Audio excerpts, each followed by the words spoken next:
ದೇಶವನ್ನು ನಡುಗಿಸಿದ 6 ಪ್ರಕರಣಗಳಲ್ಲಿ 2ನೇ ಸ್ಥಾನ ಪಡೆದ ರೇಣುಕಾಸ್ವಾಮಿ ಕೇಸ್.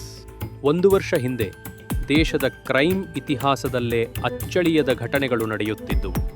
ಅವುಗಳಲ್ಲಿ ದರ್ಶನ್ ಕೇಸ್ ಕೂಡ ದೇಶದ ಪ್ರಮುಖ ಪ್ರಕರಣಗಳ ಪಟ್ಟಿಗೆ ಸೇರಿತು. 6 ಕೇಸ್ಗಳು ಮಾತ್ರ ಸೆನ್ಸೇಷನಲ್, ಸಿಗ್ನಿಫೈಂಡ್ ಎಂದು ಗುರುತಿಸಲ್ಪಟ್ಟವು. ಅದರ ಪೈಕಿ ನಂಬರ್ 1 ಸ್ಥಾನ ಪಡೆದದ್ದು ಆರ್ಜಿಕರ್ ಆಸ್ಪತ್ರೆಯ ಟ್ರೈನಿ ಡಾಕ್ಟರ್ ಅತ್ಯಾಚಾರ ಮತ್ತು ಕೊಲೆ ಪ್ರಕರಣ. ಕೋಲ್ಕತ್ತಾದ ಆಸ್ಪತ್ರೆಯಲ್ಲಿ ನಡೆದ ಈ ಕ್ರೂರ ಕೃತ್ಯ ದೇಶದಾದ್ಯಂತ ಆಕ್ರೋಶ ಉಂಟು ಮಾಡಿತು. ಡಾಕ್ಟರ್ ಯುವತಿಯ ಮೇಲೆ ಅತ್ಯಾಚಾರ ಎಸಗಿ ಕೊಲೆ ಮಾಡಿದ ಈ ಪ್ರಕರಣ ಚಿಕಿತ್ಸಕರ ಸುರಕ್ಷತೆ ಕುರಿತು ರಾಷ್ಟ್ರವ್ಯಾಪಿ ಚರ್ಚೆಗೆ ಕಾರಣವಾಯಿತು. ಅದರ ನಂತರ ಬಂದು ಎಲ್ಲರ ಗಮನ ಸೆಳೆದದ್ದು ರೇಣುಕಾಸ್ವಾಮಿ ಕೊಲೆ ಪ್ರಕರಣ.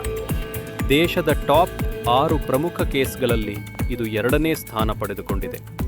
ಸಿಗ್ನಿಫೈ ರೀಸೆಂಟ್ ಕೇಸ್ಗಳ ಪಟ್ಟಿಯಲ್ಲಿ Pune Porsche crash, Hyderabad tech scam, Zubeen Garg ಶಂಕಾಸ್ಪದ ಸಾವು, ದೆಹಲಿ ಟ್ರಿಪಲ್ ಮರ್ಡರ್ ಇವುಗಳ ಜೊತೆಯಲ್ಲಿ ರೇಣುಕಾಸ್ವಾಮಿ ಕೇಸ್ ಕೂಡ ತನ್ನ ಗುರುತನ್ನು ಮೂಡಿಸಿದೆ.